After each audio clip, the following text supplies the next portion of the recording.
Maka kata Allah, falyattaqullah, hendaklah mereka bertakwa. Jadi yang perlu dibertakwain siapa? Orang tuanya.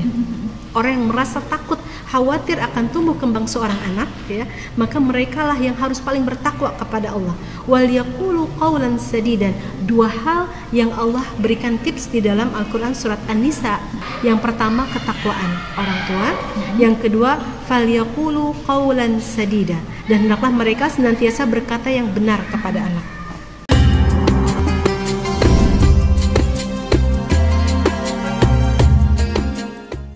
Wabi Muhammadin Nabiya wa Rasulah. Alhamdulillahirrahmanirrahim. Segala puji bagi Allah yang telah mempertemukan kita kembali di sore yang indah ini di acara program unggulan DKM Asidik di dakwah digital Ngopi, ngobrol perkara Islam. Salawat dan salam tercurah kepada Nabi besar Muhammad Sallallahu Alaihi Wasallam yang sudah menyempurnakan Islam ini dengan sesempurnanya, sehingga sampai dengan hari ini kita masih bisa melaksanakan risalah-risalah yang telah beliau ajarkan. Sahabat Ngopi, Assalamualaikum warahmatullahi wabarakatuh. Apa kabar?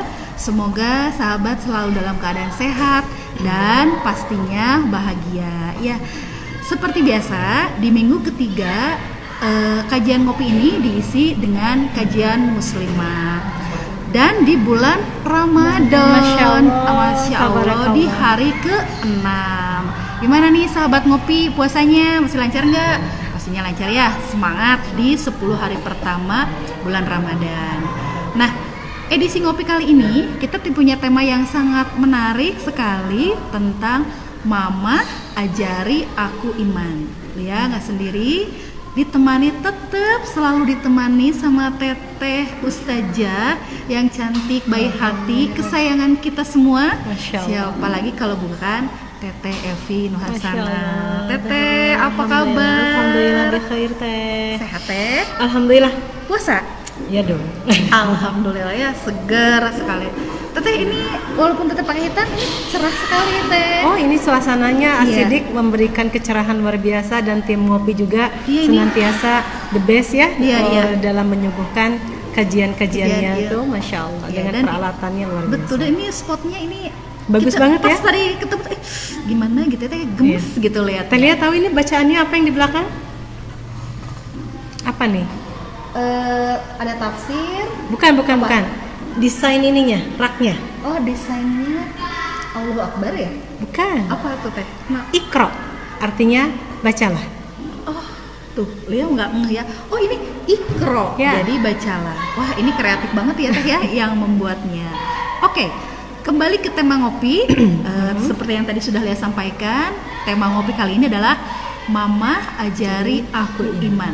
Nah, mungkin kenapa Teh Evi mengangkat tema ini? Mungkin ada, biasanya nih kalau setahu Lia, kalau di soal tema nih pasti Teh Evi ini selalu dari case by case ya, Teh ya. Nah, makanya seperti apa nih tentang Mama ajari aku iman, waktu dan tepat, mangga dipersilakan Teh. Jazakillah khair Teh Lia yang senantiasa bersemangat, senantiasa menginspirasi kita semuanya ya. Bismillahirrahmanirrahim. Assalamualaikum warahmatullahi wabarakatuh. Waalaikumsalam. Alhamdulillah. Alhamdulillahirabbil alamin. Alhamdulillah bi ni'matihi tatimmus shalihat. Asyhadu an la ilaha illallah wa asyhadu anna Muhammadan abduhu wa rasuluh la nabiyya ba'dah. Alhamdulillah Allah perkenankan kita untuk bisa bertemu kembali di dalam sesi kajian ngopi kali ini dalam keadaan sehat walafiat, dan semoga Allah senantiasa menghiasi iman di hati kita, senantiasa mendekatkan kita dengan orang-orang salih, dan senantiasa memberikan kepada kita ilmunya yang begitu luas sekali. Tadi Teh Lia bertanya tentang kenapa kita mengambil tema seperti ini. Yang pertama, ini adalah bulan Ramadan, bulan pendidikan, ya, bulan yang terbaik untuk menanamkan keimanan kepada anak, karena momennya sangat pas.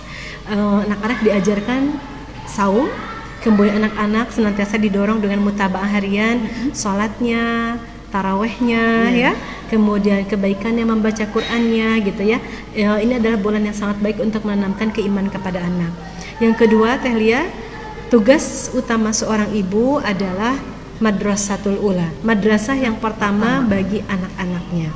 Kemudian yang ketiga, begitu banyaknya pesan yang masuk ke gadget saya pribadi, ada banyak sekali ibu-ibu yang meminta share ya tentang mendidik anak, karena ternyata anak-anak karena sekarang sekolah masih daring ya, betapa mereka di dalam puncak kejenuhan karena gadget. Iya. Gadget itu benar-benar pengaruhnya sangat buruk sekali. Setahun ya, Teh, ya. Iya. Setahun lebih nih kita, Masya Allah. Iya.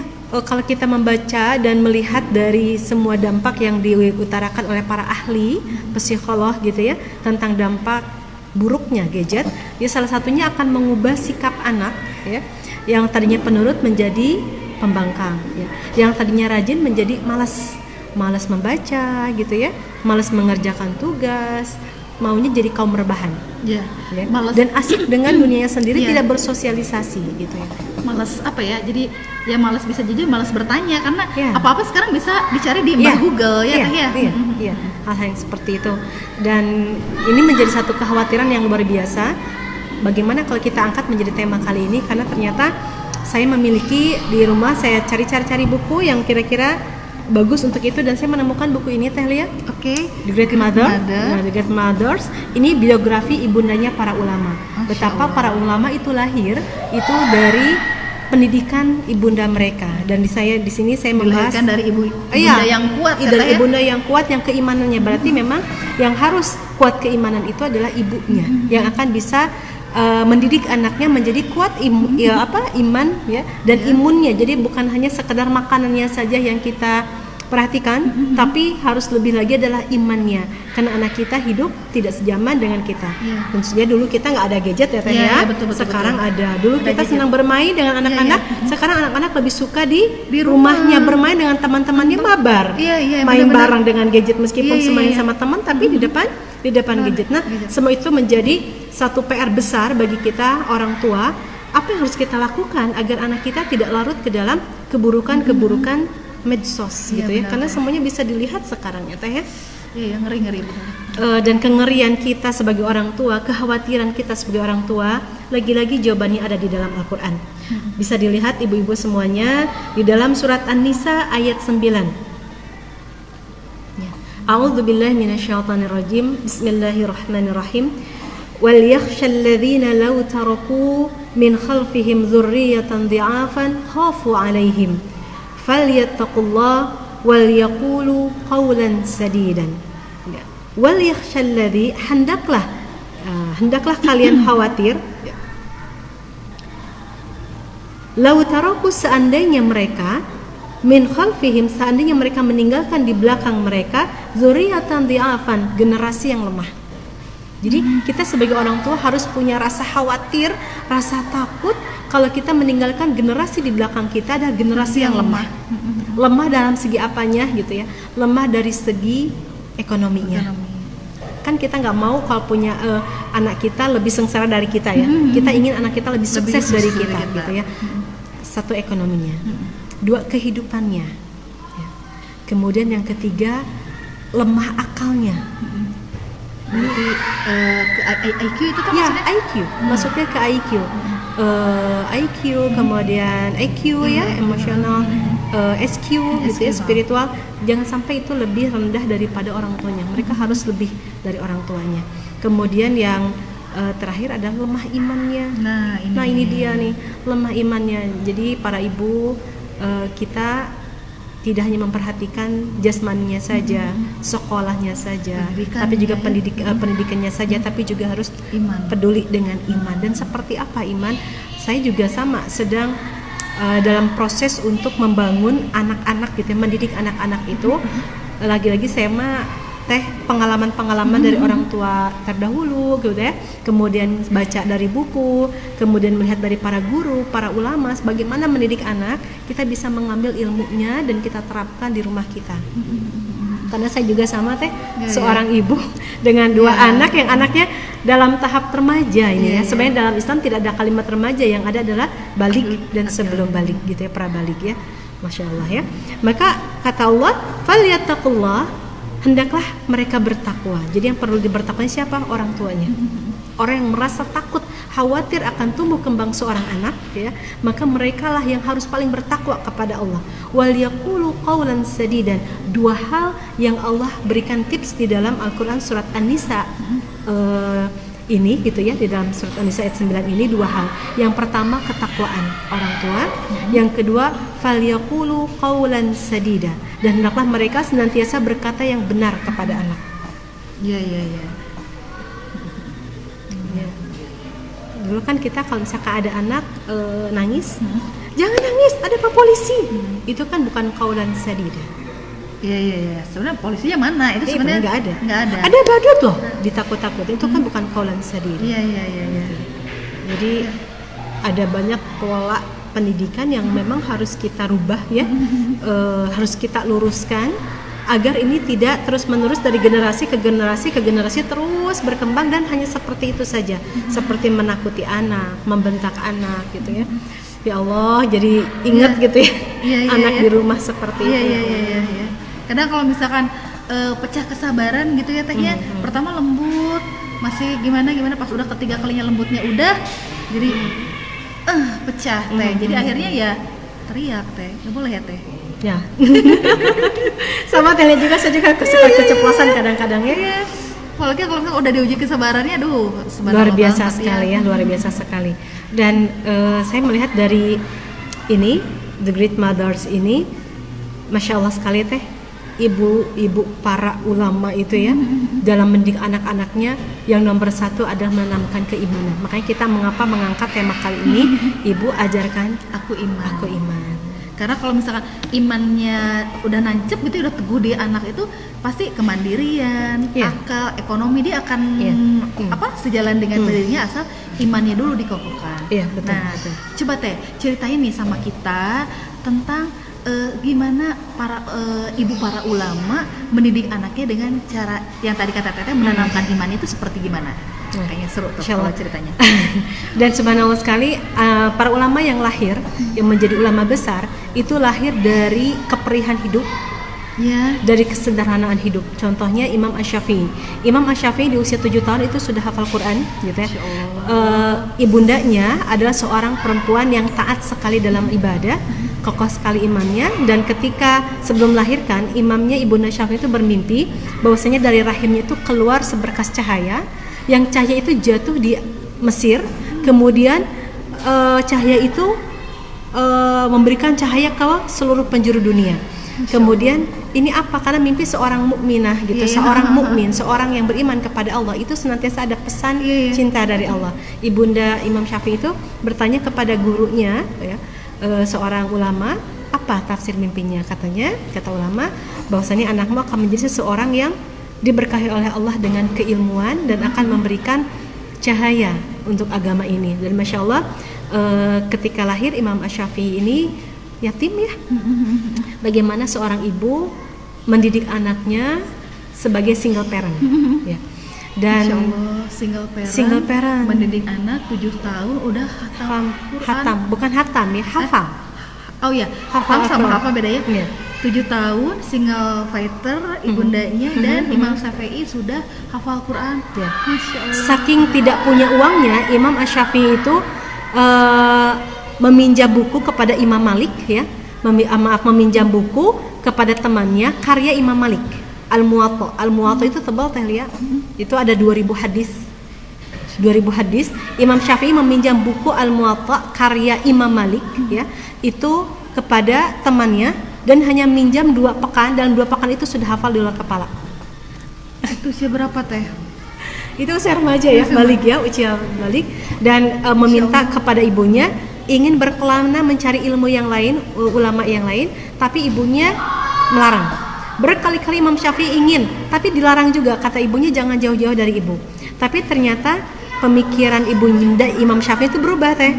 Kemudian Imam Syafi'i dikirim ke kota Mekah untuk didekatkan kepada para ulama yang lainnya. Imam Syafi'i ini punya murid namanya Imam Ahmad ya, itu menjadi mazhab gitu ya. Jadi gurunya Imam Syafi'i Imam Malik, Imam Syafi'i kemudian punya murid namanya Imam Ahmad. Itu berbeda mazhab ya, jadi mazhab Hambali, jadi mazhab Maliki, Syafi'i gitu ya. Mereka semuanya dalam satu ikatan ya. guru dan murid Guru dan gitu ya. murid, Tapi subhanallah yang sering bertengkar itu malah pengikutnya ya, Iya, yang sering benar-benar. berbeda pendapat. Iya. Dan itu Padahal gurunya mah sejalan beriring sejalan gitu ya. berilmu ya tuh guru dan Iya, murid iya, gitu iya, ya. iya. Itu Imam Syafi'i itu sampai seperti itu, dan Imam Syafi'i itu kalau mau terkenal sebelum menjadi pengembara ilmu, Imam Syafi'i itu terkenal dengan memanah. Jadi ibundanya sejak kecil mengajarkan Imam Syafi'i itu memanah untuk melatih konsentrasi. Iya. Ternyata Imam Syafi'i ketika memanah 100 busur, 100 panah gitu Iya. ketika dibidikan itu tidak ada yang melesat satupun. Semuanya ke Sasaran. area atas sasaran. Sasaran. Itu kecerdasan Imam Syafi'i. Itu bisa dilihat oleh gurunya yang lain dan oleh ibunya nih ada sesuatu yang berbeda, maka ibunya stop untuk panahan, karena kalau terlalu over panahan itu bisa merusak paru-paru kata ibundanya. Ini ibundanya sangat jeli sekali. Iya, pintar ya. Jadi kemana anaknya itu diarahkan. Iya. Orang seneng main, daripada main gak puguh, udah memanah. Udah dapat konsentrasinya, sekarang kamu bagian untuk menimba ilmu. Dan yang pertama diarahkan adalah keimanan, kemudian bahasa Arab. Maka Imam Syafi'i itu belajar bahasa Arab sampai 9 tahun belajar bahasa Arab, padahal orang Arab ya. Orang Arab ya, nah itulah yang bertanya. Itu bedanya, Kok Teh. orang Arab tapi belajar Arab sampai 9 tahun. Karena gitu ya? beda Teh ya, beda sekali ya. Bahasa Arab itu sangat dalam sekali. Bahasa Arab itu bahasa tertua di dunia, dan Masya Allah saya juga kalau ada orang ngomong Arab belum tentu paham juga ya, meskipun sudah belajar di pesantren, kuliah bahasa Arab, tapi tetap itu belum cukup karena bahasa Arab itu dalam sekali Teh Lia. Dan inilah ibundanya Imam Syafi'i ini bernama Fatimah binti Ubaidillah ya. Fatimah binti Ubaidillah. Fatimah binti Ubaidillah. Nah, harus dicatat karena siapa tahu jadi door prize pertanyaan kita, karena door prize kita banyak ini. Masya Ada Allah, ya. Tupperware, ada sajadah, dan ada hand soap ya. Pas banget, ini cocok karena kita sering cuci tangan. Ya. Jangan lupa nanti akan ada door prize-nya. Balikin lagi Teh. Ya, dan subhanallah lisan seorang ibu tuh tidak pernah berhenti dari mendoakan anaknya. Ini yang dilakukan oleh Fatimah binti Ubaidillah, dan senantiasa menjaga dirinya dari hal-hal yang Allah murkai. Karena ternyata kalau kita runut dari surat At-Tur ya, ayat 21, bahwasanya Allah akan mengumpulkan nenek moyang mereka beserta dengan anak cucu mereka di dalam surganya Allah, asalkan dalam satu keimanan. Di sini kita paham bahwasannya keimanan orang tua itu sangat menentukan kepada keimanan seorang anak gitu ya. Kebaikan yang dilakukan orang tua ini akan terasa sekali kepada penjagaan Allah kepada anak. Jadi benar-benar kata Allah ketika Allah menyatakan falyattaqullah, bertakwalah kepada Allah. Kenapa? Karena Allah yang akan menjaga anak kita. Mintalah kepada Allah, berusahalah falyattaqullah, bertakwa kepada Allah sebisa mungkin, dan fa'ahsinu memperbaiki keimanan kita, ketakwaan kita, dan kita berdoa kepada Allah semoga anak-anak kita Allah yang jaga. Nah, ikhtiar sebagai manusia seperti apa Teh gitu ya. Ikhtiar sebagai manusia kalau melihat dari buku ini yang saya baca, jadi ikhtiarnya adalah satu, memberikan lingkungan yang terbaik bagi anak. Iya. Tidak banyak main. Sahabat Rasulullah SAW yang usianya di atas 30 tahun itu 3 orang Teh. Yang usianya sekitaran 20 tahun itu 5 orang. Yang usianya di bawah 20 tahun itu banyak sekali. Artinya apa? Tugas agama ini, ya, tugas keimanan ini itu digenggam oleh para pemuda. Maka apa kabarnya para pemuda saat ini? Bagaimana dengan anak kita gitu ya? Aduh, ngeri ya Teh ya. Apalagi sekarang kan zaman daring ya Teh ya. Iya. Nah, memang di satu sisi kita tuh nggak mau si anak itu pegang gadget. Tapi sekarang tugas-tugas sekolah kan by gadget. Malah sekarang itu banyak banget permintaan untuk pembelian handphone baru. Karena kan dengan berdalih untuk tugas PJJ. Nah, itu gimana Teh? Ya, tentu saja ini harus diperlukan kerjasama antara ibu, ayah, dan sekolah. Kita harus bisa mengukur anak-anak diberikan tugas dari jam berapa sampai jam berapa. Ya. Kemudian kita tetap harus kontrol Teh. Iya. Karena daring itu kan anak-anak bisa ngapa-ngapain nih, bisa sambil makan, bisa sambil ngerjain yang lain. Nah, itu benar-benar harus kita kontrol. Kemudian juga kerjasama dengan ayahnya, nggak boleh sendiri karena biasanya yang ditakuti sama anak-anak adalah sosok ayah ya, yang disegani. Jadi harus ada komunikasi dengan anak bahwasannya anak boleh memegang gadget jam berapa saja. Itu tidak di los gitu ya. Karena ada banyak sekali kasus seperti ini teh. Anak itu orang tua yang membelikan handphone. Orang tua yang punya wifi di rumah, orang tua yang bayar. Dan orang tua yang membiarkan anaknya los begitu saja, sampai-sampai anaknya ini ada kisah ya. Dan ini nyata, anaknya usia SMA ya, itu loh sehingga dia itu mabar sampai jam 3 subuh, jam 1 pagi. Orang tuanya awalnya tidak tahu. Jadi ketika ditutup pintu, merem gitu ya, orang tuanya keluar, mungkin si anak main lagi gitu ya. Jadi sehingga sholatnya terbengkalai, lemas ke badan, malas ngapa-ngapain. Kalau saya gitu ya di rumah sama suami itu sepakat gadget itu diambil ketika mereka tidur, itu diambil dikumpulkan. Dan Sabtu Minggu karena mereka dari Senin sampai Jumat mereka untuk tugas PJJ pegang gadget, maka Sabtu Minggu itu benar-benar kita batasi. No gadget. Kalaupun boleh dibatasi. Iya. Karena ngeri sekali ya Teh ya. Ternyata ya Allah. Iya. Karena sebenarnya kalau dipikir-pikir sih kan di gadget itu semua ada ya Teh ya. Kalender ada di situ, kalkulator. Kadang jujur ya Teh ya, kalau misalkan ngitung-ngitung gitu ya, perlu aja yang namanya kalkulator karena jadi bikin lemah juga sih sebenarnya Teh ya. Jadi keimanan ini hal yang sangat mendasar sekali Teh. Bagaimana seorang ibu ketika misalkan anaknya lihat anaknya makan, nak ingatkan, sudah baca doa belum? Ajarkan. Ketika membangunkan anak jangan sekedar bangun, sahur, tapi ajarkan. Yuk, ajarkan buka mata, baca doa, duduk dulu. Jadi jangan langsung, karena otak kita kan dalam keadaan beta ya. Jadi jangan langsung tak gitu ya. Tapi sediakan waktu sekitar 1 menit untuk anak-anak, mulai dari buka mata, duduk, berdiri, berjalan, itu masing-masing kurang lebih 1 menit ya. Untuk apa? Untuk mempersiapkan diri, baru berjalan seperti itu. Kemudian ketika mereka bermain sama teman, diingatkan, misalkan anak kita bermain di rumah temannya, ingatkan tentang adab bertamu. Oh iya benar. Itu kan sudah mengajarkan keimanan gitu ya. Tadi kita baca simaan, salah satunya ada tentang adab bertamu, masya Allah ya. Kemudian adab bertamu, berpakaian. Ajarkan anak kita, apalagi yang perempuan misalkan ya, ketika bertamu aurat mana saja yang tidak boleh terlihat. Ya. Berikan kepada anak kita pakaian yang sesuai dengan usianya, gitu. Jangan sampai anak masih kecil tapi sudah didandanin seksi, tapi ibunya yang menuntunnya pakai pakaian muslimah misalkan ya. Ini kan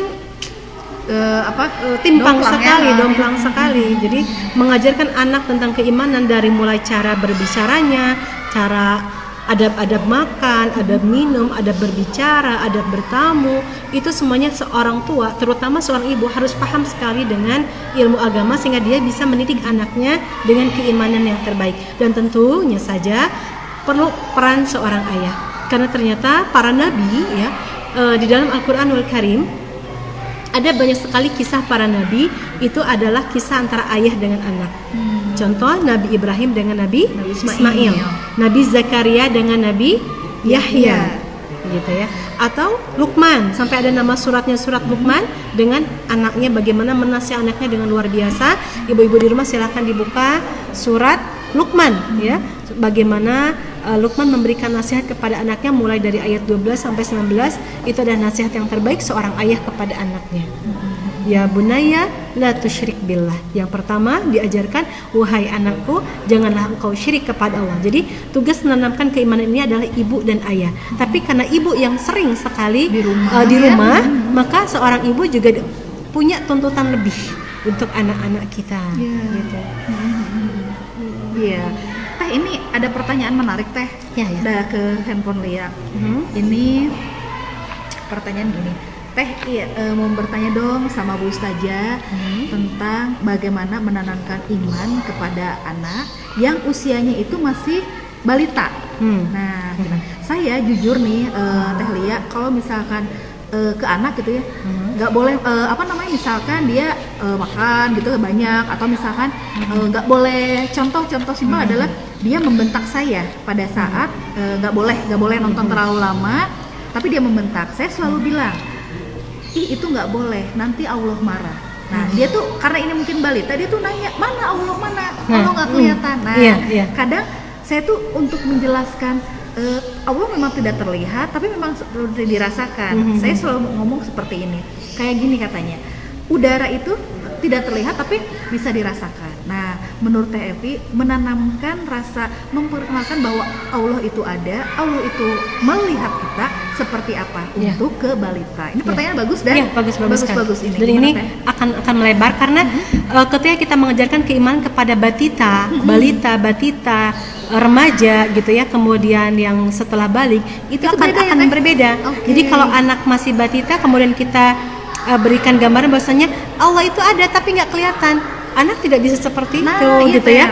Kemudian bagaimana mengajarkan nanti Allah marah. Nah, mengajarkan anak kepada batita sifat Allah yang baik dulu, jangan sifat Allah yang keras. Misalkan Allahu syadid, Allah maha keras siksanya, Allah marah, oh berarti Allah itu pemarah dong. Jadi untuk anak batita yang mereka belum balik gitu ya, yang otaknya masih dalam pertumbuhan golden age, itu beritakan kepada mereka, Rasulullah itu mengajarkan kita nggak seperti itu nak. Kalau sama ibu itu yang baik, yang lembut sayang. Allah nanti makin sayang, Allah makin sayang, gitu ya. Jadi bukan kepada hal yang bertentangan. Nanti Allah marah loh, nanti masuk neraka loh.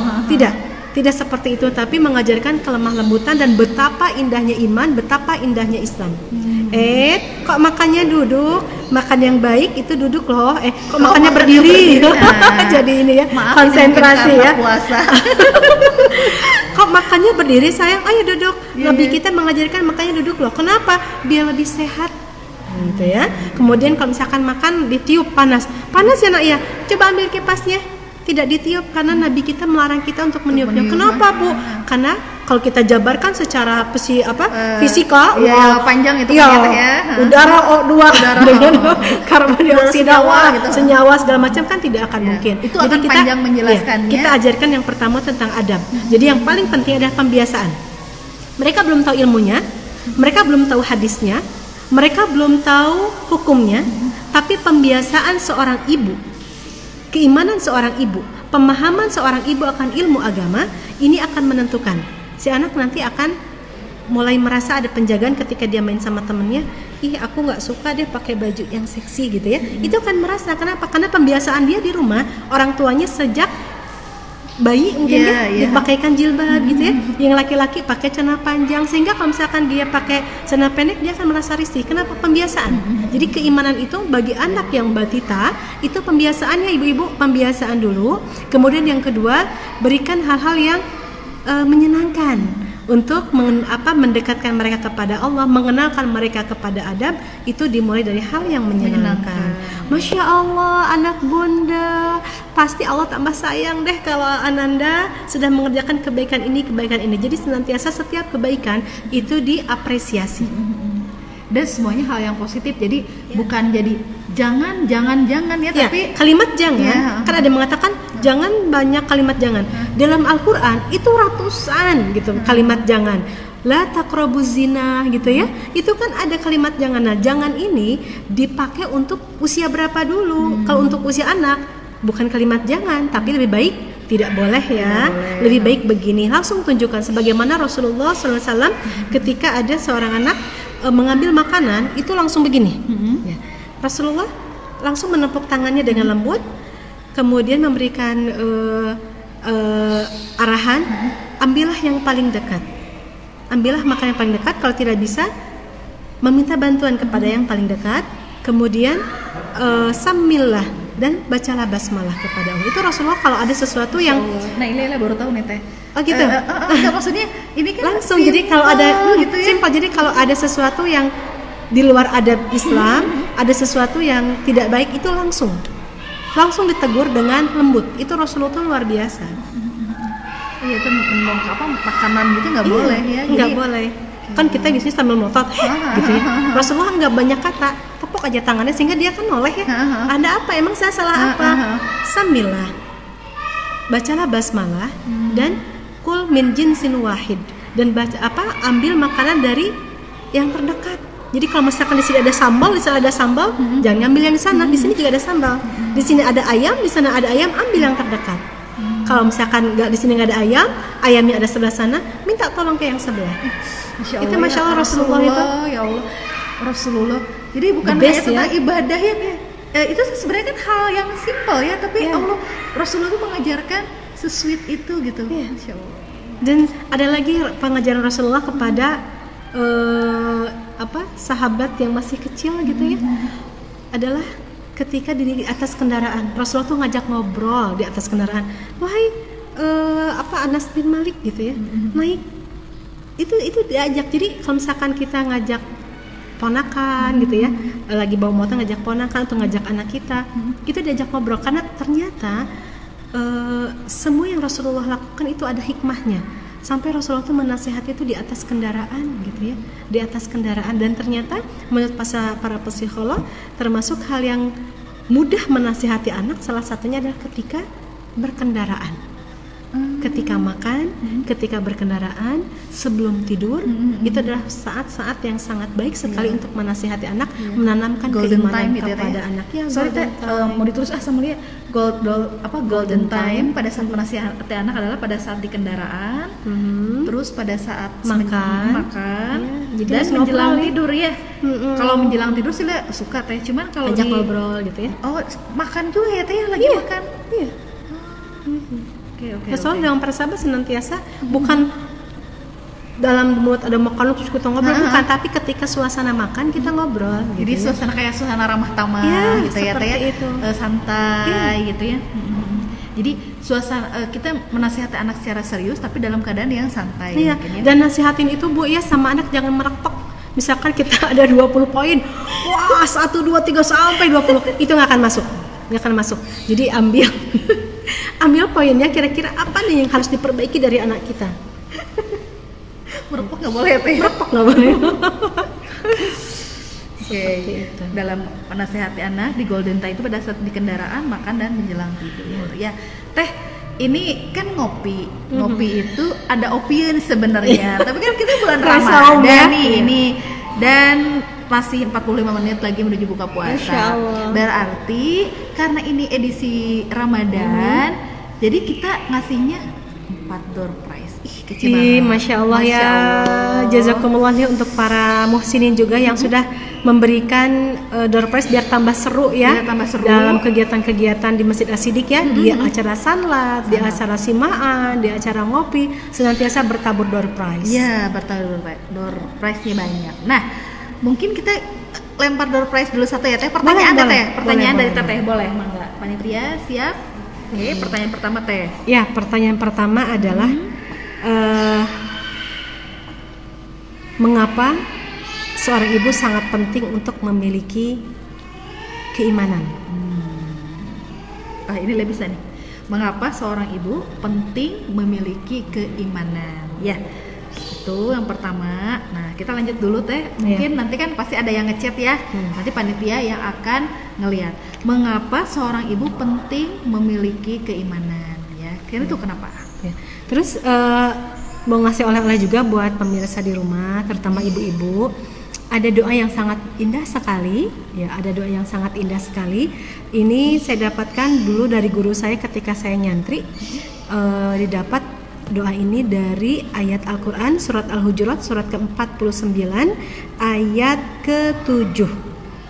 Coba dicatat Al-Hujurat surat ke-49 surat ke-49 ayat 7. Ayat 7. Ya. Boleh dicek dulu. Siap teh. Karena konteksnya ini doa ya.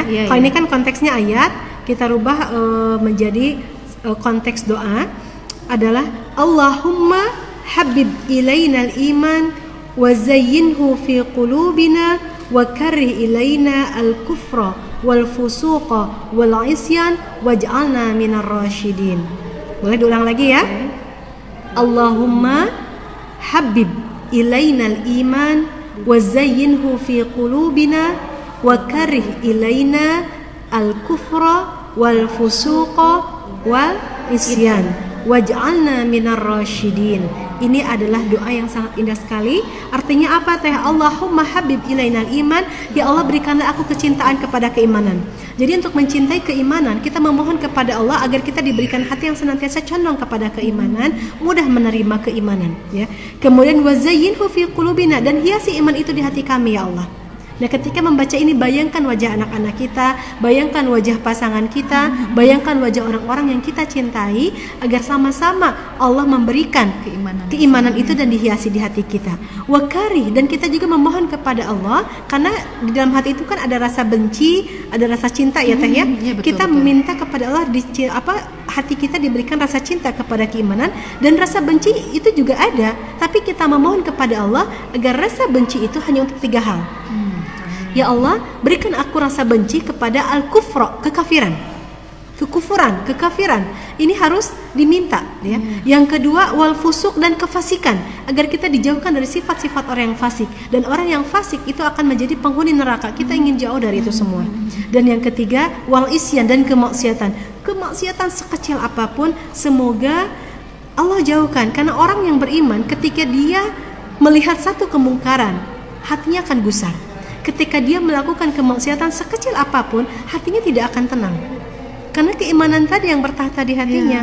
Jadi semoga kita dijauhkan dari Allah dari kufur, ya, kekufuran, fusuk, kefasikan, wal isyan, kemaksiatan atau kedurhakaan, durhaka sekecil apapun gitu ya. Dan ini ajarkan kepada anak-anak kita agar anak-anak kita juga berdoa yang sama, dan Allah hiasi hati anak-anak kita dengan keimanan, dan semoga Allah lindungi hatinya, ya, dengan keimanan itu, dan Allah tahtakan di hatinya rasa benci kepada 3 hal ini. Kalau 3 hal ini sudah bertahta di hati anak kita, insya Allah dia akan senantiasa ingat sama ibunya, akan berbakti kepada kedua orang tuanya. Waj'alna minar rasyidin, dan tunjukkanlah kami atau jadikanlah kami menjadi hamba-hambamu yang mendapatkan hidayah. Rasyid, cerdas, dan mendapatkan hidayah. Semoga anak kita, ikhtiar kita ya, mendekatkan mereka kepada lingkungan yang terbaik, mendidik mereka dengan cara yang terbaik, mendekatkan mereka dengan guru-guru yang terbaik. Pilih sekolah-sekolah yang di sana ada rasa takut kepada Allah, ya. Agar keimanan itu tumbuh dengan ikhtiar kita gitu, bukan hanya sekadar doa, tapi kita juga harus ada ikhtiar di mana anak kita disekolahkan, dengan siapa mereka didekatkan, dengan siapa mereka bergaul, itu tetap harus dalam kontrol kita. Dan kita berdoa kepada Allah agar anak-anak kita dijaga sama Allah, karena kita tidak bisa 24 jam menjaga anak kita ya. Anak kita main di mana ya, main di mana kita nggak bertemu tahu, dengan siapa kan kita tidak tahu ya. Yang namanya kezaliman ada saja di mana saja. Maka kita berdoa kepada Allah sebaik-baik penjagaan dengan sifat Allah ya Hafiz, wahai Allah yang maha penjaga. Gitu. Oke. Keberasa teh. Oke, sekarang kita ke pertanyaan kedua ya. Karena bulan Ramadan, jadi kita akan memberikan hadiahnya nih buat ibu-ibu di Masih rumah. ada 3 lagi? Masih ada 3 lagi. Tadi pertanyaan pertama, mengapa seorang ibu penting untuk memiliki keimanan? Kenapa sih? Nah, ini hadiahnya nih. Tupperware warna orange ya. Ini kalau ingat warna oranye nih ingat sama Majia nih. Majia ini oranye Majia ya, oranye ini tuh ya Bu Deden. Oke, berarti pertanyaan kedua nih Teh. Pertanyaan kedua, ya. Siapakah nama ibunda dari Imam Asy-Syafi'i? Ya, siapa nama ibunda Imam Syafi'i? Oke. Langsung 4 pertanyaan ini? Enggak jangan. Nah, ini ada pertanyaan nih. Oh, ini pertanyaan semua yang ditanya nggak ini? ini nanya. Boleh. Teh Evi, gimana sih cara ngedidik Teteh ke anak-anak? Kalau lihat Teteh di kajian, kan Teteh lembut banget. Selembut itu nggak sih Teh sama anak? Teteh pernah marah nggak sih? Aduh, sebentar, ini yang bertanya siapa? Tetangga saya apa bukan ya? Kalau tetangga saya, pasti dia akan pernah mendengar bagaimana saya bertindak sama anak juga saya pernah. Ya jujur saja, iya. Saya belum pernah mendengar Teteh ya. Tapi tidak sesering ibu yang lain mungkin ya. Tidak akan sesering ibu yang lain ya. Ini memang ini kalau lihat sih RW 12, jadi dia kelihatannya saya lemut gitu ya, padahal enggak juga nih ya. Oke, siap Teh. Tentu saja ilmu yang kita dapatkan harus kita jalankan. Kabura maqtan indallah an taqulu ma la taf'alun, surat As-Saff ayat 2. Kemurkaan di sisi Allah sangat besar sekali ketika engkau mengatakan apa yang tidak kamu lakukan. Jadi sangat takut sekali apa yang kita ungkapkan ketika saya memberi nasihat sama yang lain teh. Saya harus coba dulu di rumah nih. Misalkan saya nyuruh orang lain untuk sedekah, saya dulu yang sedekah. Nyuruh orang lain untuk berbuat baik, saya juga harus berbuat baik. Kenapa? Kalau tidak kemurkaan Allah. Itu akan datang ketika kita melakukan apa yang tidak kita ucapkan atau kita mengucapkan apa yang tidak kita lakukan. Itu kemurkaan di sisi Allah sangat besar. Itu yang pertama ya. Yang kedua, saya berusaha untuk kepada anak itu menasihati dengan baik dan mengulang-ulang. Kadang-kadang anak ya, karena saya punya anak yang prabalik, itu kalau mengulang nasihat suka bilang, ibu kan udah pernah bilang kayak gitu, kok diulang lagi gitu ya, mengingatkan. Senantiasa seperti itu. Tapi kalau pernah ada satu hal yang membuat marah dan nada kita agak tinggi, saya juga pernah. Dan ada juga namanya pendidikan anak itu kan ada fasenya ya Bu ya.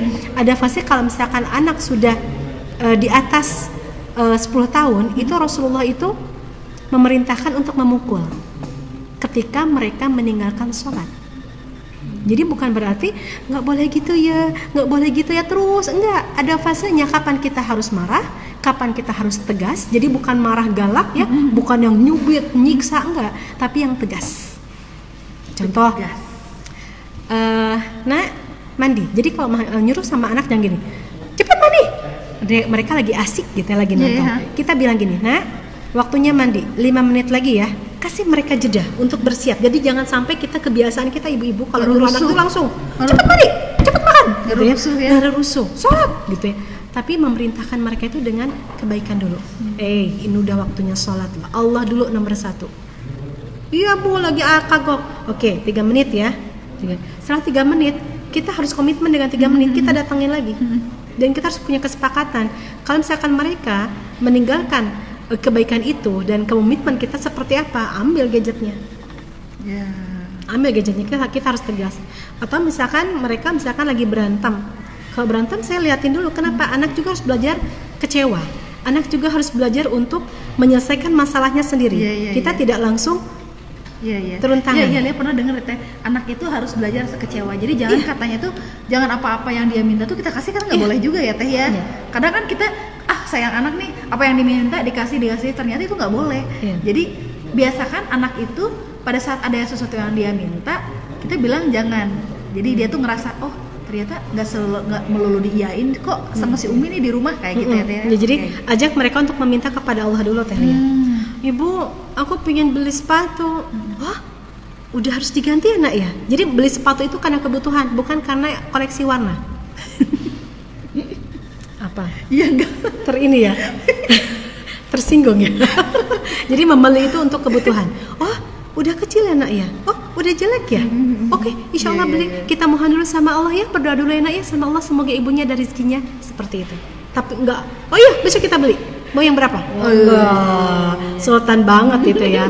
Jadi biasakan kepada anak untuk berharap kepada Allah dulu, dan semoga ibunya mendapatkan rezeki. Insya Allah nak, kamu mau yang seperti apa, ada rezekinya kita beli ya. Seperti itu. Jadi tidak sangat itu juga. Biarkan anak untuk berharap kepada Allah. Dan jangan ada syarat. Nanti ibu belikan ya sepatu, padahal anak sepatunya udah jelek banget, pengen beli sepatu. Nanti ibu belikan sepatu ya, tapi kamu sholatnya yang rajin. Itu ada syaratnya. Sehingga ibadah itu bersyarat. No. Memang mereka butuh dan kita sayang. Oh iya, insya Allah. Aduh, banyak sekali PR hari ini nih buat ibunda di rumah, terutama saya juga sih sebenarnya. Sama, saya juga mendapatkan ilmu dari berbagai seminar, dari membaca kitab-kitab ya. Kemudian menjadi ilmu, karena terus terang Teh Lia ketika punya anak pertama itu kurang ilmu sekali ya. Yang terpenting itu adalah gizinya ya, trimester pertama bagaimana, ngidam bagaimana gitu ya. Tapi ketika mendidik anak benar-benar learning by doing ya, benar-benar mendapatkan ilmu itu dari Allah. Saya tuh nangis ketika Alif usia 1 tahun 4 bulan. Saya mengikuti parenting yang 2 hari lamanya dari pagi sampai sore, tentang tidak bolehnya marah kepada anak, tentang bagaimana bersyukurnya memiliki anak, karena tidak semua perempuan itu bisa melahirkan gitu ya. Dan bersyukur sekali gitu ketika kita memiliki hati yang lembut gitu ya. Dan kalaupun memang tidak punya anak, karena saya punya saudara, punya teman yang tidak Allah berikan rezeki, karena rezeki itu bukan hanya anak ya Teh ya, ada banyak ya. Ketika tidak diberikan anak, kemudian mereka mengambil anak, ada juga yang menjadi penyantun anak yatim. Mungkin dengan cara itulah Allah memberikan pintu pahala yang besar, bahwasanya ada banyak anak yang perlu disayang. Mereka tidak mendapatkannya, dari kita mendapatkannya. Jadi dari situlah belajar untuk bersyukur dalam keadaan apapun gitu ya. Kemudian kalau anak marah kita senyumin dulu, itu latihannya seperti itu Teh. Jadi kalau anak anak marah itu senyum dulu. Dan kalau anak misalnya ingin sesuatu sampai dia gulang-guling, itu jangan pernah dituruti. Oke, sudah ada pemenang nih. Pertanyaan Ibunda Imam Syafi'i. Udah ada yang jawab. Apa ini? Ibunda Imam Syafi'i Tadi ya. kan saya nanya namanya ya. Bukan. Ya namanya Ibunda Imam Syafi'i udah dijawab. namanya. Jawabannya itu. Nah, siapa sih Ibunda Imam Syafi'i? Fatimah binti Ubaidillah. Nah, yang menjawabnya itu Resa Eka Fatmawati. Betul siapa ya? Ini ya? Betul. Nah, atas nama Resa Eka Fatmawati. Ibu siapa ya? Oke. Nah, Ibu, tadi ini adalah pertanyaan kedua ya Teh ya. Pertanyaan kedua ini mendapatkan sajadah cantik. Asik banget ini ya, sajadah baru. Untuk tarawihan ya. Sudah tarawihan. Dipakai untuk ibadah. Ya. Tadi pertanyaan yang pertama, mengapa seorang ibu penting memiliki keimanan? Nah, kalau ini udah ada jawabannya belum? Panitia. Belum ada. Oke. Kenapa sih seorang ibu penting untuk mendapatkan untuk memiliki keimanan? Sebenarnya kalau tadi kita nyimak dari awal, ini disampaikan ya Teh di awal banget ini. Oke. Nah, tadi itu pada saat kita launching ada ngopi sore ini, lihat tuh rilis Teh di Kajian Muslimah, di grup Grewinaya juga. Kalau misalkan ada yang mau diiklankan jualannya. Nah, kebetulan udah ada nih. Ini lihat ini satu dulu ya. Nah, itu di deket-deket kita tuh ada yang jualan yang namanya ayam crispy Teh. Ayam crispy sebentar. Nah, ayam crispy lupa lagi dia namanya. Nah, dia itu Mbak Dini, Bu Iqbal, dia jualan ayam crispy di Blok A3 nomor 9. Tetangga aku. Ya, dia jual katanya Umi Wafi tolong diiklanin ayam crispy di Blok A3 nomor 9. Wow, jadi nggak usah capek-capek masak ya. Capek-capek masak. Ayam crispy apa sih Teh Lia? Ayam crispy mah The Fresh Top. The Fresh Top. Udah dikirimin gambarnya juga ini ya. Masya Allah. Semoga barokah ya. Semoga barokah. Terus ada lagi Mama Upi tadi. Jualan kacang. Biasanya kita mau lebaran nih. Iya. Daripada susah-susah buka-buka kacang. Dan menggoreng ya. Aduh ini sudah enak banget PR ini. banget. Ngegoreng kacang itu. Lihat pernah nanya sama Mama Upi, ini kacangnya enak banget. Ternyata punya tekniknya, nggak boleh panas banget, nggak boleh dingin banget. Terus harusnya digoleh. Ini ribetnya, mendingan beli aja ke Mama Upi. Ya, dan harus cepat-cepat karena bisa suka kehabisan. Saya tuh sering banget tiap tahun udah langganan beli. Itu kalau misalkan telat sedikit sudah kehabisan Teh. Laris banget berarti. Laris banget, Masya Allah. Masya Allah. Terus ini nih ini juga Blok A3 nomor 14. Ibu Mae, dia itu jualan yang namanya egg roll. Katanya egg roll. Egg rollnya Teh dijamin ini mah egg rollnya renyah. Jam segini dong ngomongin. Blok A3 nomor 14. Tetangga lagi dong. Iya, tetangga ini sebelah Pak Agung berarti ya. Iya, sebelah Pak Agung, sebelah Bu Agus berarti ya, sebelah Pak Agus. Iya, itu ya. Oke. Belakang rumah saya tuh ya. Belakang rumah. Itu 14 ya. Iya. Nah, terus nih ada siapa yang terkenal dengan roti cari rasa? Asik. Ini coba ada yang tahu nggak nih? Pertanyaan berikutnya. Pasti itu tetangga depan rumah saya juga. Iya, roti cari rasa katanya diantar sampai rumah dalam keadaan panas. Benar gitu, Am? Benar. Di B3 nomor ya. 14. Oke, kemon Teh, lanjut. Ini ibu-ibu kayaknya sedang di dapur nih ya. Ya, sedang di dapur. Sambil ngebuburit. Iya. Pertanyaan pertama tolong diulang Teh Lia. Iya. Pertanyaan pertama, mengapa seorang ibu penting memiliki keimanan? Itu gampang, gampang banget. Ya, itu. Terus, oke. Kita iklan dulu sebentar. Boleh. Nah, Dari buat sahabat ngopi nih yang nyimak, kan ada yang namanya Sanlat Muslimah yang akan hadir di Senin depan di tanggal 26 April sampai 30 April. Kita itu kuota untuk pendaftaran itu cuma 40 ya.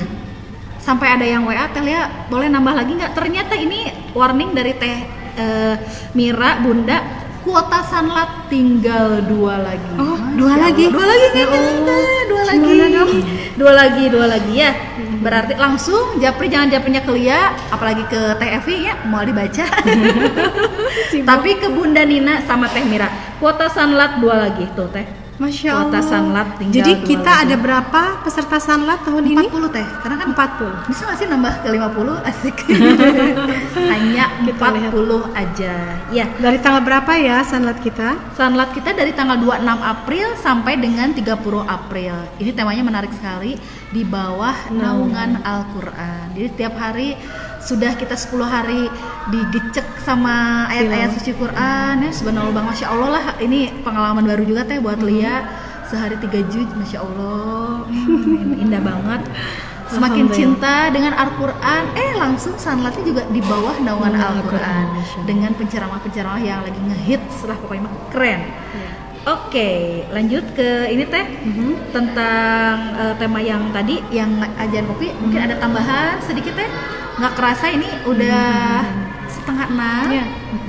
Dan benar-benar anak-anak itu tidak butuh banyak kata, tidak butuh ribuan kata, tapi benar-benar anak itu melihat bagaimana keseharian ibunya. Kalau misalkan ibunya suka berbagi, maka anaknya juga akan suka berbagi. Kalau ibunya gampang kasihanan sama orang, anaknya juga akan gampang kasihanan sama orang lah ya. Kalau misalkan ibunya senang sekali dengan ilmu, anaknya juga akan penasaran, akan mencintai ilmu. Jadi bawa, kalau ibu-ibu kajian, bawa anaknya, tidak apa-apa. Ibu-ibu jualan, bawa anaknya. Kenapa?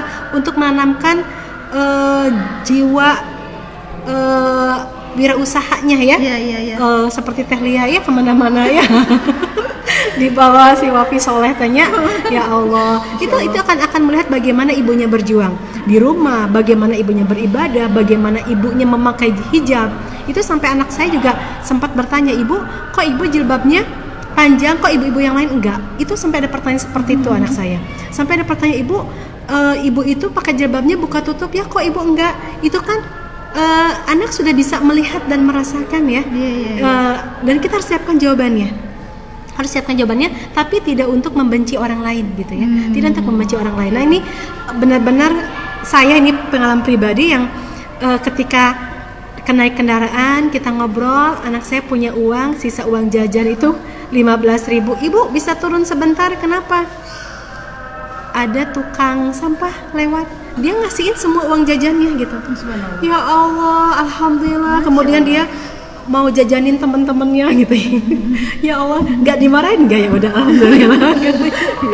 Terus yang anak kecil itu Basma, kecil-kecil udah apa aja dijualin gitu.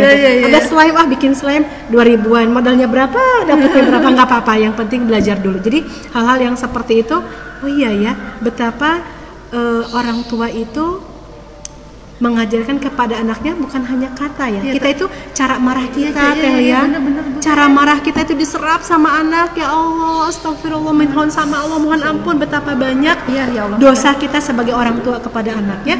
Cara kita berbicara, cara tingginya nada kita, itu cara berpikirnya kita, itu juga diserap sama anak. Jadi hati-hati. Ya, berarti si anak itu adalah learning by doing ya, dia ngeliatin gitu apa yang ibunya lakukan. Fotokopi terbaik itu anak. Fotokopi terbaik itu anak. Oke, sudah ada jawabannya kah Pak Yudi? Dan kita sudah 5:30 ya. Udah mau 5:30. Tak terasa ya. Oke. Nah, kenapa seorang ibu penting memiliki keimanan? Nah, sebenarnya jawabannya kalau menurut Lia di awal itu karena ibu adalah madrasah pertama ya, tanya. Betul sekali. Ibu adalah madrasah pertama. Ini sudah ada yang Bu Indrawati ya? Ya, oh Bu Indrawati rajin sekali Rajin ini. Ini nggak masak kolak Bu Indrawati. Mungkin kalau Bu Indrawati ini kalau cerita ke Malia itu kan beliau tuh ini kerja. Iya, Jadi iya, kalau iya. untuk yang dakwah digital tuh dia Oh, selalu sambil menyimak ya? Iya. Masya Allah. Sangat juga katanya, aduh Telia kenapa sih dari Senin sampai Jumat kalau ada Sabtu Minggu aku pengen ikutan. Ini Tante katanya Cici gitu. juga betul nih, Bu Kenapa? Cici ya, Bu Jawabannya Cici. apa? Nah, Karena ini sih seorang yang paling ibu tepat ya. madrasah pertama untuk anak, baik tidaknya iman seorang ibu, iya betul sekali mempengaruhi keimanan seorang anak. Berarti Teh Cici ya. Ya, Teh Cici ya. Asik. Teh Cici nih Mbak Sri nih dapetin sajadah ya. Keren banget. Sudah 2 hadiah kita. Masih ada waktu apa ini kita? Atau di Kebut sudah ya, kebut. Ini masih ada 2 lagi hadiahnya. bebas? Masya Allah. Sambil ngebuburit kita Iya ya. sampai ngabuburit ya. Nah pertanyaan ketiga, pastikan sekarang kita kan zaman pandemi kayak gini, yang namanya cuci tangan tuh sering. Ada kehabisan nggak di rumah? Ada hand soap dari Oriflame. Ya, oke. Senang ya kita ya kalau namanya door prize Iya. berbau kosmetik itu senantiasa ada di Ada. meja itu ya. Ada. Sponsor utama. Itu wajib ya. Ini pertanyaannya adalah pertanyaannya dari Lea Teh, boleh ya Teh ya? Boleh, boleh. Nah ini karena ini udah Lea catet, ini juga buat reminder buat Lea juga. Nah tadi Teh Evi bilang nih, menasehati anak itu adalah ada golden time. Ih gampang. Sebutkan 3 waktu itu ya, 3 waktu emas dalam menasehati anak. Ini kalau nyak dari awal sampai akhir ini keren banget. Ya ada. Oke, Teh sekarang Lea mau nanya nih sama Teteh. Apa sih namanya tuh? Nah, mengajari anak berpuasa. Nah, Teteh di usia berapa tuh pada saat Alif sama Basma? Di usia TK. Alif, Basma Ya, sama. ya. Dan usia kelas 1 SD, alhamdulillah anak-anak sudah tidak bolong ya. Masya Allah. Dan rasanya memang beda mendidik anak laki-laki dan Nah, itu Teh perempuan. boleh mau nanya. Kan katanya gini Teh, untuk yang anak laki-laki katanya untuk puasa itu lebih tantangannya lebih banyak dibanding dengan perempuan. Kata Betul. perempuan itu lebih nurut. Iya, gitu. betul. Bener ya, Teh, Betul ya? sekali, betul Iya, sekali. iya, Tania. iya, iya. Jadi seperti kita menyuruh sesuatu. Nah, bisa minta tolong ibu, anak laki-laki udah bilang, enggak ah. Tapi anak perempuan, apa ibu? Itu anak perempuan lebih menurut. Kemudian dari mengajarkan hal yang baik juga ya. Minta tolong yang gercep itu anak perempuan daripada anak laki-laki iya, ya. iya, iya. Dan kita paham karena anak laki-laki itu memiliki sifat qawam. Ar-rijalu qawwamuna 'alan nisa. Laki-laki itu pemimpin bagi perempuan. Jadi laki-laki itu memiliki otaknya adalah otak pemimpin. Jadi Otak pemimpin nggak mau disuruh. Oke, pantesan. Makanya anak laki-laki Iya. dengan ayahnya senantiasa bentrok, gitu ya, gitu ya. Karena apa? Bahkan dua-duanya adalah jiwa pemimpin. Jadi kita harus benar-benar paham sekali kali Iya, ya. iya, Maka kepada anak laki-laki menasehatinya itu tidak pilihan. Misalkan gini, nak mau makan tempe, maaf, untuk anak perempuan tidak pilihan, untuk laki-laki harus memilih. Maksudnya gitu. Jadi untuk anak laki-laki, mak makan malam ini mau tempe atau tahu? Kenapa? Karena anak laki-laki harus bisa memutuskan keputusan karena dia seorang pemimpin, dia akan menjadi seorang imam, dia harus bisa memutuskan apa yang terbaik baginya. Tapi untuk perempuan itu harus dituntut untuk taat kepada suaminya. Maka ketika kita memiliki sesuatu kepada anak, itu jangan memilih, nah mau baju warna pink atau warna merah. Langsung aja kalau mau ngasih hadiah belikan, kasihkan. Gitu ya. Untuk anak perempuan karena mereka harus belajar taat. Kemudian tapi juga mereka harus belajar untuk tahu karakter sendiri, tahu kesukaannya sendiri. Misalkan dia senang bondu warna apa, silakan memilih. Bu mau beli bondu, oh butuh ya, sok silakan. Biarkan dia memilih sendiri. Tapi untuk hal-hal tertentu kepada anak, nasihati anak itu untuk perempuan satu arah ya. Untuk laki-laki tidak, karena mereka adalah qawwam. Itu cara mendidik anak laki-laki, bedanya dengan cara mendidik anak perempuan.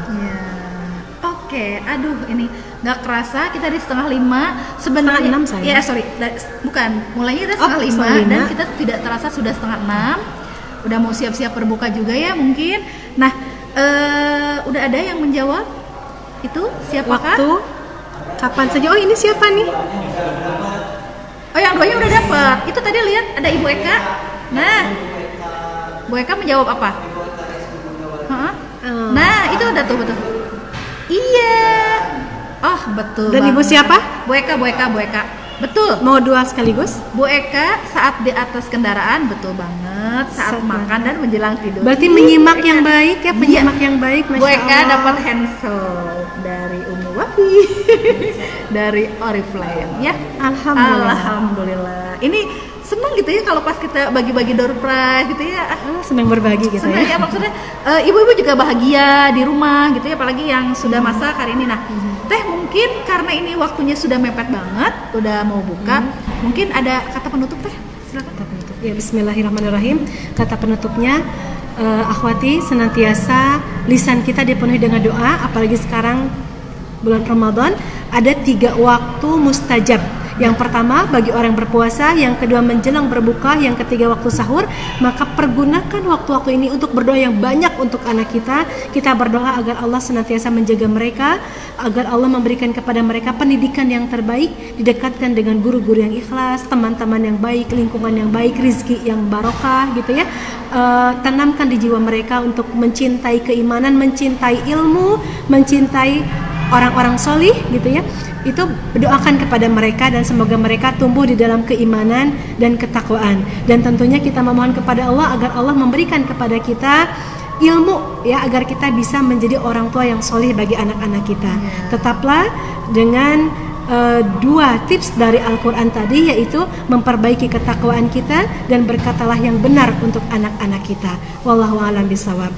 Ya, alhamdulillah beralamin. Ya. Oke, nah sudah pas, sudah 1 jam nih kita. Buat para sahabat ngopi di rumah, jangan lupa nih follow sosmed Masjid As-Siddiq Official via Facebook, IG, sama YouTube-nya. YouTube-nya jangan lupa di subscribe karena ini adalah dakwah digital As-Siddiq. Ayo kita sama-sama bikin dakwah kita tuh semakin ngehits ya Teh ya. Bukan hanya di Gria Winaya aja, tapi di seluruh dunia. Asik banget. Dan terus nih Masjid As-Siddiq itu masih membuka donasi di Bank Syariah Bank Syariah Indonesia. Bank Syariah Indonesia. Oh ya kan sekarang Bank Mandiri udah berkolaborasi ya. Bank Syariah Indonesia di rekening 2018010553